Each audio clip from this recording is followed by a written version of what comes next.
Everyone, आज हम सीखेंगे कक्षा 10वीं गणित अध्याय 1 की प्रश्नावली 1.1 और इसमें प्रश्न क्रमांक 3 का दूसरा हमें दिया है 17, 23 और 29 और प्रश्न कहा गया है कि अभाज्य गुणनखंड विधि से निम्नलिखित पूर्णांकों के एलसीएम और एचसीएफ ज्ञात कीजिए। अब इन संख्याओं को हमें सबसे पहले अभाज्य गुणनखंड के रूप में व्यक्त करना है तथा जो संख्या हमें कॉमन दिखे या इनसे जो हमें संख्याएं प्राप्त हो उनका हमें एलसीएम और एचसीएफ ज्ञात करना है। तो हम इनका अभाज्य गुणनखंड कर लेते हैं। सबसे पहले तो ऐसा हम लिखेंगे यहां पर 17, 23 और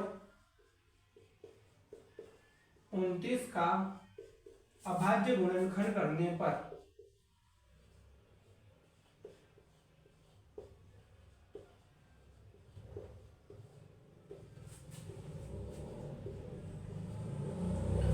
हम यहाँ इनका क्रमशः एक एक कर अभाज्य गुणनखंड करेंगे तो ये हो जाएगा 17 से 17 एकम 17 यानी 17 जो कि एक अभाज्य संख्या है, खुद के और एक के अलावा किसी और से विभाजित नहीं होगी, यानी ये केवल और केवल 17 से विभाजित होगी। हमने कर दिया 17 एकम 17।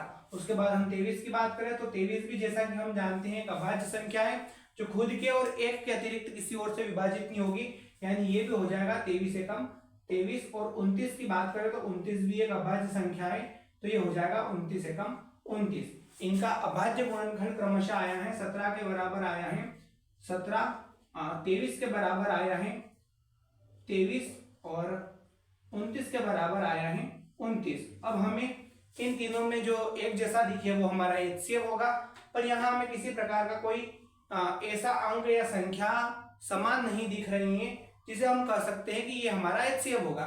तो ऐसी कंडीशन में हम जानते हैं कि अगर हम इनके साथ एक का गुणा भी कर देते हैं तो कोई फर्क नहीं पड़ता है। और या हम ये कह सकते हैं कि 17 जो एक अभाज्य संख्या है और अभाज्य संख्या का नियम होता है कि वो 1 और 17 या जो संख्या होती है उसके अतिरिक्त किसी और से विभाजित नहीं होती।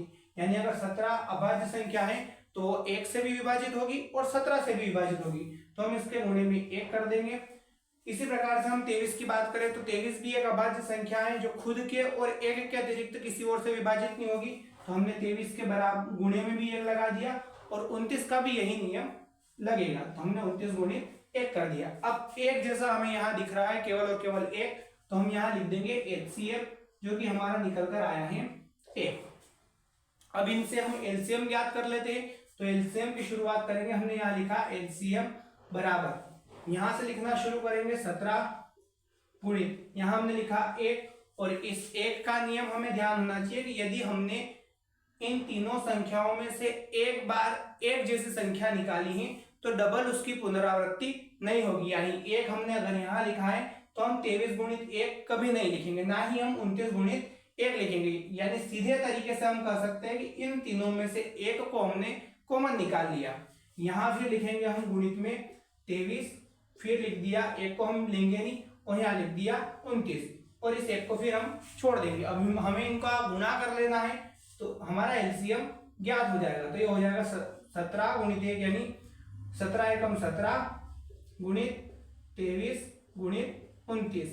हमें इनका गुणा कर लेना है तो ये हो जाएगा 17 ते 51 की 1 हासिल 5, 17 दूनी 34 और 5 हो जाएगा 39। इन दोनों का गुणा 391 गुणित 29, इन दोनों का गुणा कर लेंगे, एलसीएम ज्ञात हो जाएगा। अब इनका गुणा कर लेते हैं तो 391 का हमें गुणा करना है 29 के साथ। हमने गुणा किया 9 एकम 9, 9 9 हो जाएगा 81 की 1 हासिल बचेगा 8, 9 27, 27 और 8 हो जाएंगे 35। उसके बाद 2 एकम हो जाएगा 2, 2 9 हो जाएगा 18 हासिल 1, 2 तिया हो जाएगा 6 और हासिल 1 जुड़ेगा तो हो जाएगा 7। यानी ये हो जाएगा 9, 2 और 1 हो जाएगा 3, 8 और 5 हो जाएगा 13 की 3 हासिल 1, 7 और 3 10 और 1 हो जाएगा 11।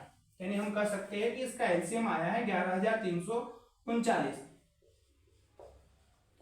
इस प्रकार से हम अभाज्य गुणनखंड से एलसीएम और एचसीएफ ज्ञात कर सकते हैं।